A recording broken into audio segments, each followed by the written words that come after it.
Boa noite, igreja. Paz seja convosco. Podeis assentar. Peço que a amada igreja abra vossas Bíblias no Evangelho de Mateus. Nós vamos ler o capítulo 27, versos 50 em diante.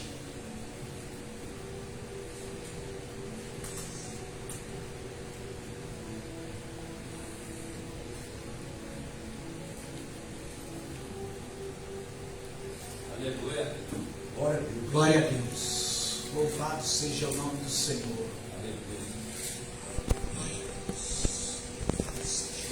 Evangelho de Mateus, parece estar difícil aí para alguns aí. Evangelho de Mateus, capítulo 27, versículo 50. Acompanhe comigo. A palavra de Deus diz assim: depois de ter bradado novamente, em alta voz, Jesus entregou o Espírito. Naquele momento, o véu do santuário rasgou-se em duas partes, de alto a baixo. A terra tremeu e as rochas se partiram. Os sepulcros se abriram e os corpos de muitos santos que tinham morrido foram ressuscitados. E saindo dos sepulcros, depois da ressurreição de Jesus, entraram na cidade santa e apareceram a muitos. Curve a tua cabeça. Meu Senhor e meu Deus, aí está a tua palavra. Fala conosco, Senhor. O Senhor já tem falado com a minha vida. Fala com a tua igreja, que eu seja um canal entre ti e a tua igreja, Senhor. Que essa palavra venha germinar, venha dar fruto, venha fazer o que te apraz, Senhor, o que tu queres. Tenha liberdade de agir e interagir em nosso meio. Anule todo o meu eu, para que seja evidência do teu Espírito Santo, em nome de Jesus. Amém. Amém? Eu quero dar um título a essa mensagem de O Encontro da Vida com a Morte. Ontem eu preparado essa mensagem, eu falei para minha esposa, qual vai ser o tema? Eu falei, encontro da vida com a morte. Ela disse, você sempre está falando de morte, sempre está falando de morte. Eu falo de morte e falo da vida com a mesma naturalidade. Sabe por quê, querido? Cristão que tem receio, que tem medo de falar ou de encarar a morte, porque ele não tem certeza para onde ele vai, ele não tem convicção. É óbvio que seria ótimo que nós não precisássemos morrer, mas se é certo que todos nós vamos morrer um dia, então é melhor nós aprendermos a encarar a morte e aprendermos a lidar com essa realidade que é a morte, que todos nós vamos passar, exceto aqueles que estiverem vivos por ocasião da vinda de Jesus, quando ele vem buscar a sua igreja. Nós já falamos sobre isso. Então, queridos, o cristão não tem que ficar assustado, não tem que temer. Às vezes as pessoas falam, eu não gosto de falar de morte, eu não gosto de falar. Eu falo com a mesma naturalidade da vida e da morte, porque é algo que vai acontecer a todos. Então nós temos que estar preparados para esse dia. Se nós estivermos preparados, se nós tivermos essa convicção, não tem por que ter medo, não tem por que falar, agora não é a hora de falar isso. Toda hora é hora de falar tanto da vida como da morte. Para quem está preparado, para quem sabe para onde vai, para quem tem certeza do que vai acontecer com ele quando desencarnar aqui. E como eu disse, o título dessa mensagem, o encontro da vida com a morte. E graças a Deus que um dia a vida decidiu ter um encontro com a morte. Porque se a vida não decidisse ter um encontro com a morte, você, como diz o ditado popular, nós estávamos lascados. Nós estávamos de fato mortos para sempre. Mas um dia, Deus preparou para que a vida tivesse um encontro com a morte. Você sabe quem é a vida, né? Você sabe de quem é que eu estou falando, né? Quem é a vida? Senão Cristo Jesus. A palavra de Deus diz que quando Adão e Eva pecaram, lá no início da criação, lá no Éden, e eles foram criados para viver e viver eternamente. Foram criados sem pecado, mas eles pecaram. E por causa do pecado veio a morte. E desde o dia que eles pecaram, Deus veio elaborando planos para resgatar-nos da morte. Primeiro ele separou Noé, preparou a arca. Teve tantas outras situações, mas todas essas, não que Deus não soubesse, ele já sabia que era algo apenas paliativo, algo apenas transitório, até que viesse daquele a qual nós estamos falando hoje, a vida plena, a vida eterna, Cristo Jesus. Então tudo que aconteceu antes da vinda de Jesus era apenas uma preparação, era apenas uma abertura de caminho para a chegada da vida, e uma chegada triunfante, e uma chegada para todo sempre, uma chegada para sempre, para dar um fim, para triunfar sobre a morte. Interessante que aqui, no versículo 51, diz que o véu do santuário, quando Jesus, ele diz, Pai, em tuas mãos, lá na cruz ele brada e ele diz, está tudo consumado, em tuas mãos eu entrego o meu espírito. Diz a palavra de Deus que o véu do santuário, o véu que separava o lugar santo do santíssimo, foi rasgado, partiu de cima embaixo. E diz que a terra tremeu e que as rochas se abriram. Queridos, quando eu estava meditando, já preguei sobre essa passagem outras vezes, mas dessa vez Deus colocou algo diferente no meu coração. Quando eu estava meditando, eu fiquei aqui como que comendo essas palavras, porque eu vi algo lindo aqui. O verso 52 vai dizer, abriram-se os sepulcros, e muitos dos corpos de santos que dormiam ressuscitaram. Agora preste atenção, Lázaro morreu, Jesus ressuscitou ele. Quando os apóstolos andaram aqui na terra, ressuscitaram algumas outras pessoas. Elias ressuscitou a pessoa, Eliseu ressuscitou, Pedro ressuscitou e tantos outros, e Jesus ressuscitou também outras pessoas. Ressuscitou Lázaro, ressuscitou aquela menina Tabita e outras pessoas. Mas preste atenção, e todas essas pessoas que ressuscitaram foi algo temporário, porque essas pessoas depois voltaram a morrer novamente. Quando Jesus morre, acontece algo novo, algo inusitado, algo que nunca tinha acontecido antes.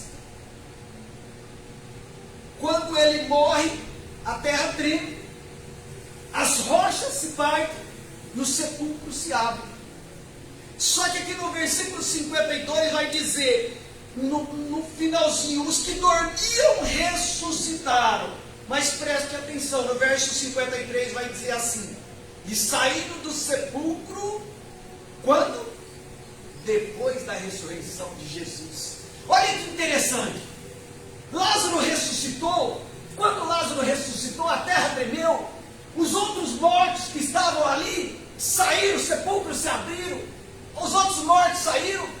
Em outras ressurreição, você não vai encontrar nenhuma passagem na Bíblia de nenhuma ressurreição mesmo dos que estavam enterrados, os que não tinham sido enterrados, você não vai encontrar nenhuma situação que os sepulcros se abriram e os mortos saíram.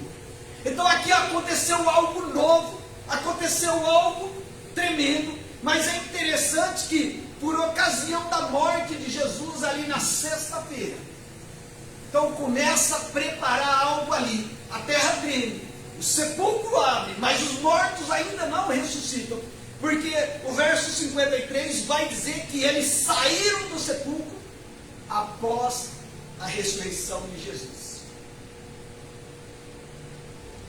E aí, queridos, foi aonde o Espírito Santo de Deus colocou no meu coração esse título, o encontro da vida com a morte. Foi quando Deus preparou um resgate, um triunfo pleno e total sobre a morte. Porque a palavra de Deus vai dizer, lá em 1 Coríntios, capítulo 15, verso 55, vai dizer assim: onde está, ó morte, a tua vitória? Onde está a morte, o teu aguilhão? O aguilhão da morte é o pecado, e a força do pecado é a lei. Verso 57 vai dizer assim: graças a Deus que nos dá a vitória por intermédio de nosso Senhor Jesus Cristo. Eu li 1 Coríntios capítulo 15, versículos 55 a 57. Então, o versículo 57 o 56 vai dizer assim: o aguilhão da morte, ou seja, a vitória da morte. Qual era a vitória da morte? Qual era a recompensa da morte? O pecado. Então, o aguilhão, a vitória da morte, era o pecado que estava em nós. E ele diz, é o pecado, e a força do pecado é a lei. Verso 57 vai dizer, graças a Deus, que Ele nos deu a vitória por intermédio de Cristo Jesus. Então aqui, quando a vida, Cristo Jesus, tem um encontro único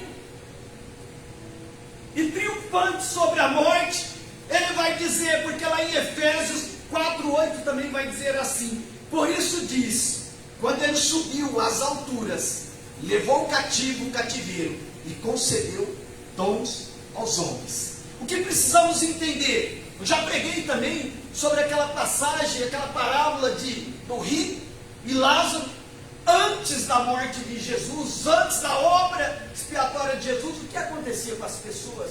As pessoas morriam, os que eram salvos iam para o paraíso, chamado ali o seio de Abraão, e os perdidos iam para o Hades. Alguns vão dizer, mas isso, pastor, isso você está dizendo heresia, isso é uma parábola. Eu já vi explicação diferente sobre isso. Isso é uma parábola, isso não foi real.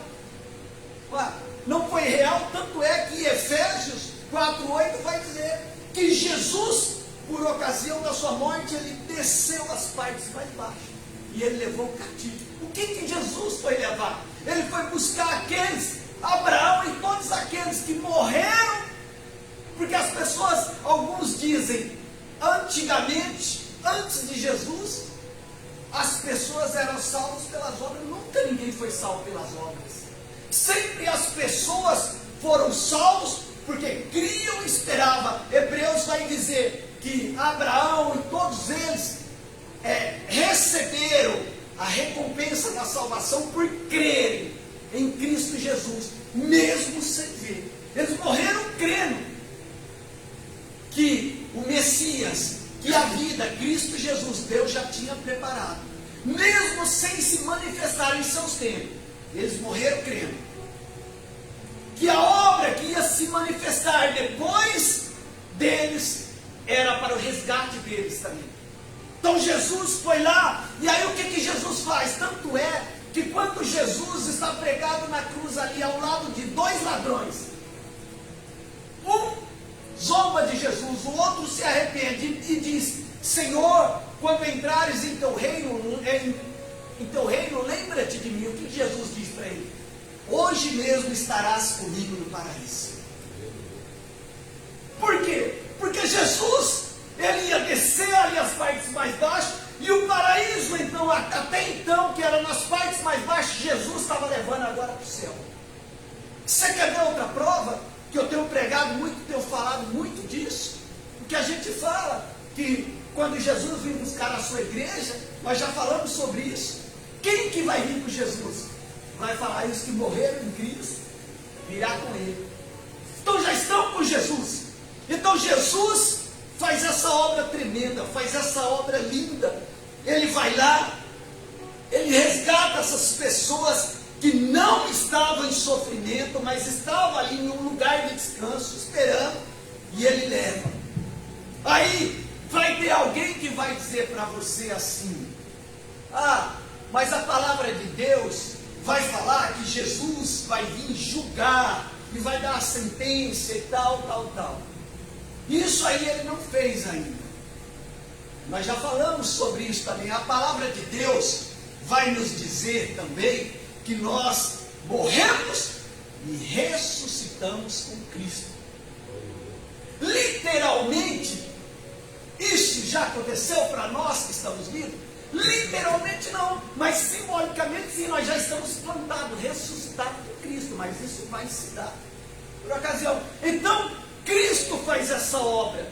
Cristo, ele vai e ele triunfa de uma maneira plena e completa sobre a morte. Porque o pecado, a vitória da morte era o pecado. Só que interessante, queridos, que aconteceu tudo isso, houve esse abalo, os sepulcros se abriram, e depois da ressurreição de Cristo, diz a palavra aqui, que muitos dos mortos saíram do túmulo, entraram na cidade santa, ou seja, entraram em Jerusalém, e pessoas viram essas pessoas andando ali. Isso foi algo diferente, foi algo nunca acontecido antes, para você ter ideia do impacto que causou a ressurreição de Cristo. Incomparável com a ressurreição de Lázaro ou de qualquer outra pessoa que tinha ressuscitado até então.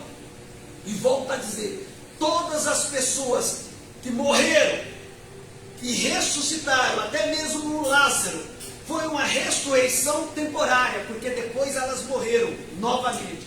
Mas Jesus ressuscitou, está vivo para todo sempre, não morre mais. Agora eu queria que você abrisse em Colossenses capítulo 2, para a gente.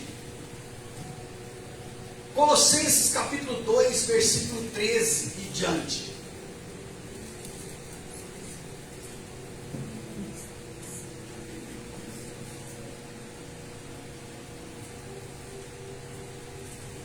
Quando vocês estavam mortos em pecados e na incircuncisão da sua carne, Deus os vivificou em Cristo, e Ele nos perdoou de todas as transgressões, e cancelou a escrita de dívida que consistia em ordenanças, e que nos era contrária. Ele a removeu, pregando-a na cruz, e tendo despojado os poderes e as autoridades, fez deles um espetáculo público, triunfando sobre eles na cruz.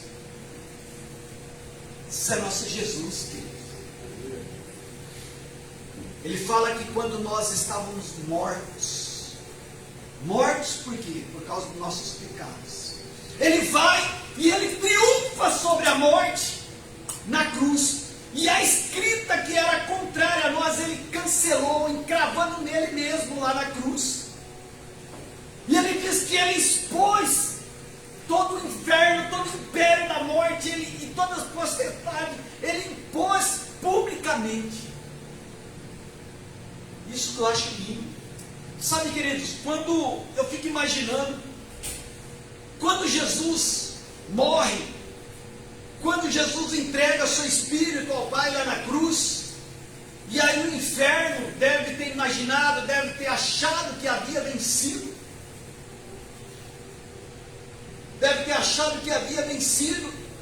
e Jesus dessas partes mais baixas toma a chave da morte diz: eu venci a morte, eu sou a vida, a morte não reinará mais agora. Ele diz: onde está, ó morte, a tua vitória?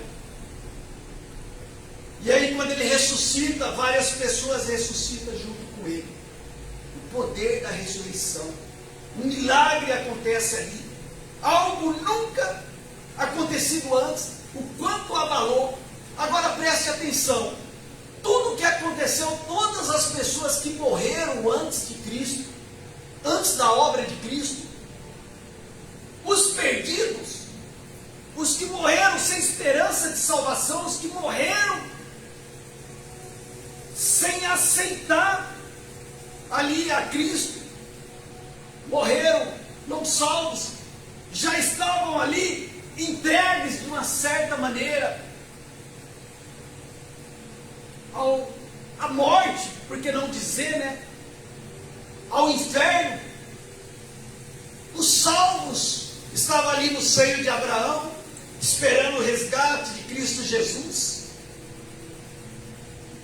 Mas eu acredito que quando Jesus morre, eu tenho certeza, o inferno teve um abalo tão grande, porque na verdade eles não sabiam o que fazer com Jesus.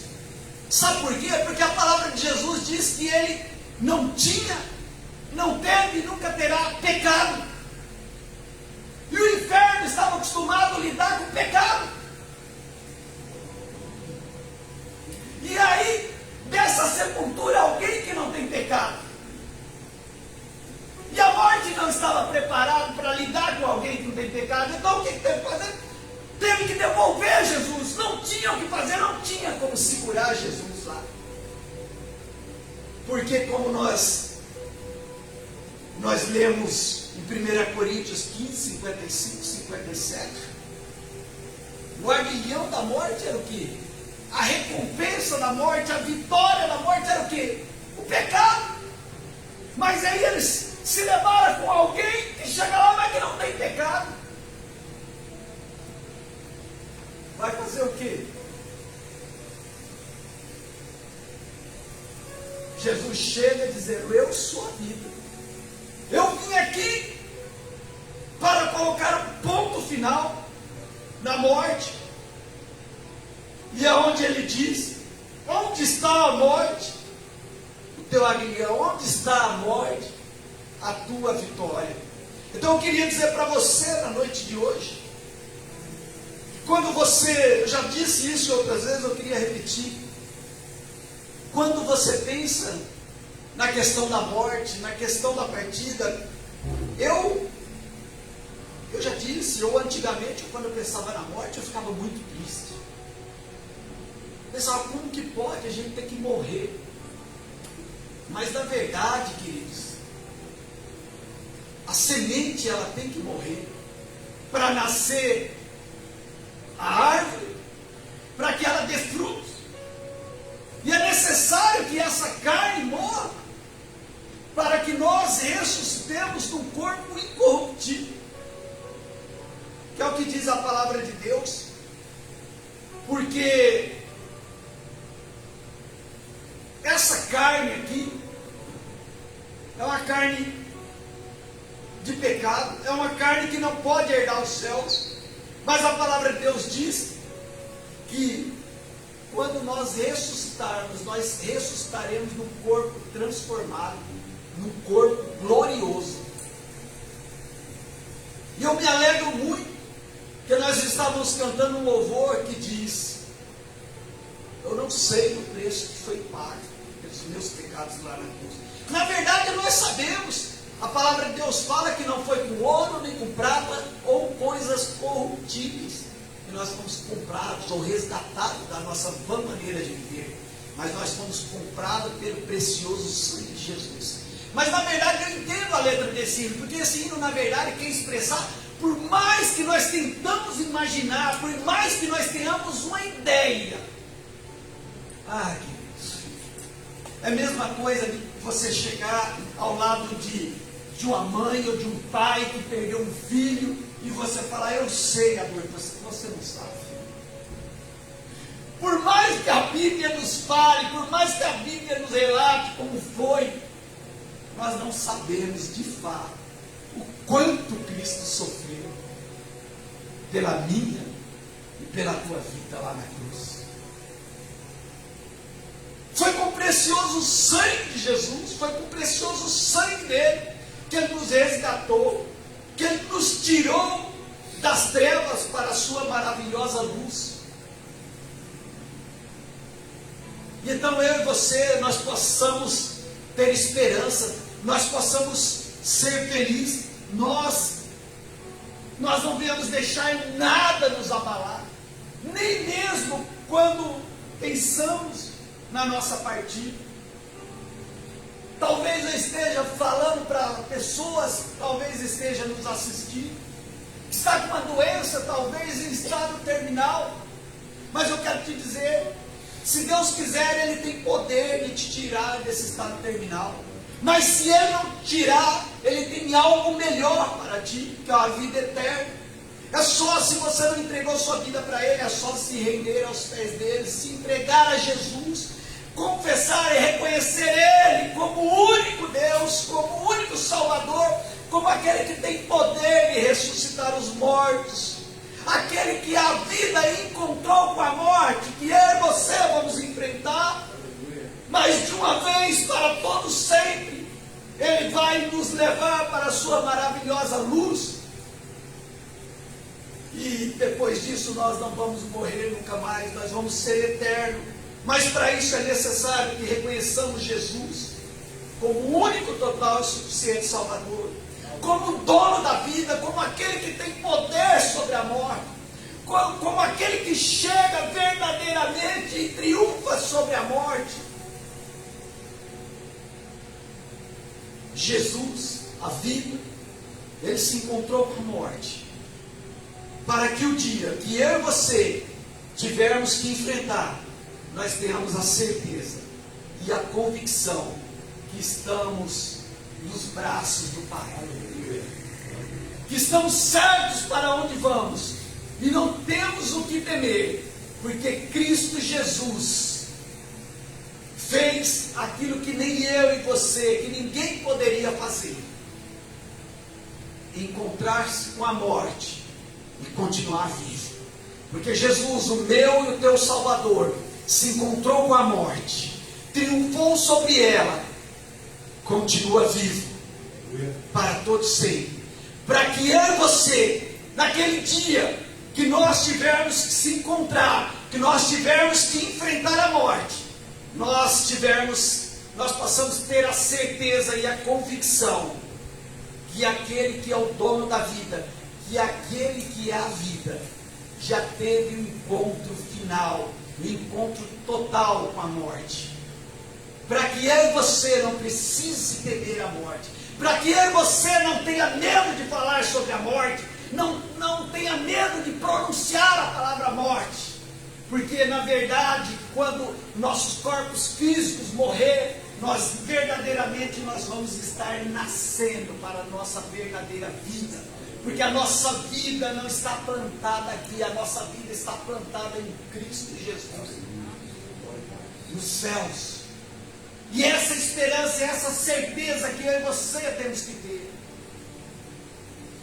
Dia 25 de dezembro, daqui uns dias, o dia denominado como dia de Natal, ou seja, dia natalino, dia que Cristo nasceu, que na verdade nós sabemos que não foi 25 de dezembro, mas é o dia que se escolheu para comemorar, que nessa data pessoas que ficam felizes, tem pessoas que ficam melancólicas, depressivas, choram, talvez por aqueles que partiram, talvez pessoas que estão com a sentença de morte, entre aspas, como eu disse, às vezes com a doença, desenganados, sem esperança. Que você se lembre que o aniversariante Cristo Jesus, a vida, o dono da vida, Ele tem todo o poder, Ele tem poder sobre a morte, Ele tem o poder sobre o pecado, Ele já triunfou sobre a morte, para que eu e você sejamos felizes, andamos de cabeça erguida, e a certeza e a convicção para onde vamos. Esse recado que eu tinha para você, guarde essa palavra em seu coração. Deus nos abençoe. Pastor Hélio. Glória a Deus. Glória a Deus. Boa noite, irmãos. Boa noite. Paz seja convosco. Você pode ficar de pé. Antes de nós orarmos por nós, pode deixar por enquanto, botando lá.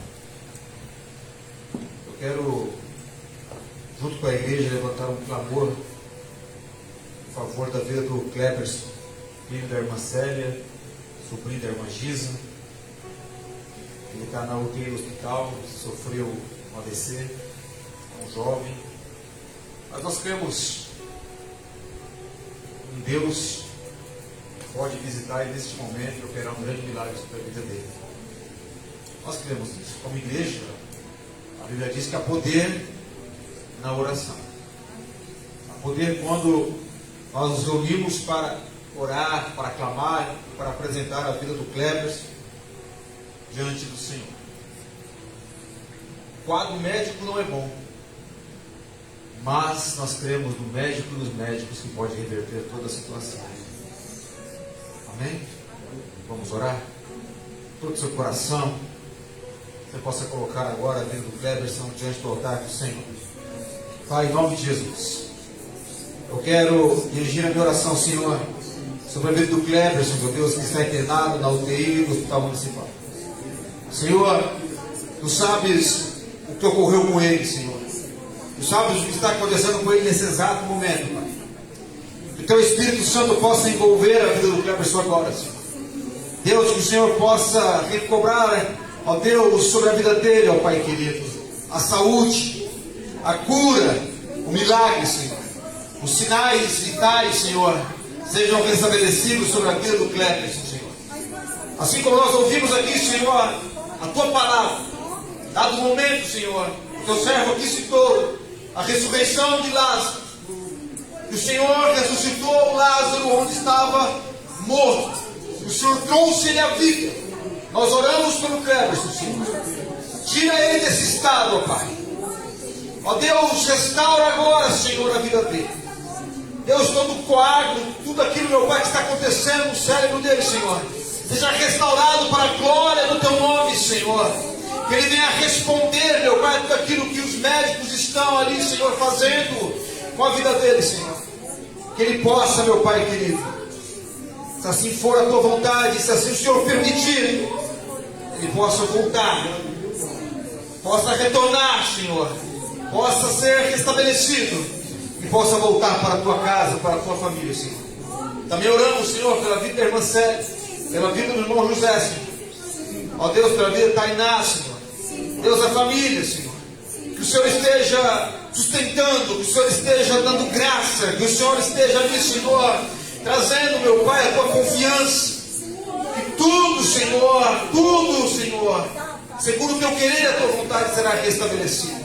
Nós colocamos a família diante de Ti, Senhor, que fica aflita com aquilo que, ó Deus, está vendo, com aquilo que está acontecendo. Mas aquele que crê no Senhor, meu Pai, tem a certeza que o Senhor está no controle de todas as coisas. Por isso nós oramos e sabemos que o Senhor está cuidando, nós descansamos em Ti, Senhor. Em nome de Jesus. Amém. Vamos continuar orando, irmão. Nas suas orações, lembre-se do Cleberson, esteja orando pela vida dele. A palavra foi pregada, a palavra foi ministrada. Essa palavra que foi pregada aqui hoje é poderosa para visitar a vida dele, onde ele está lá agora, e levantar ele daquela cama e trazer ele de volta para casa. Eu creio nisso. Amém? Nós vamos encerrar nossa live aqui agora, você que está nos acompanhando. Que Deus abençoe a tua vida, que Deus abençoe a tua família, que Deus abençoe a tua casa. Tenha uma excelente noite e seja abençoado em nome de Jesus.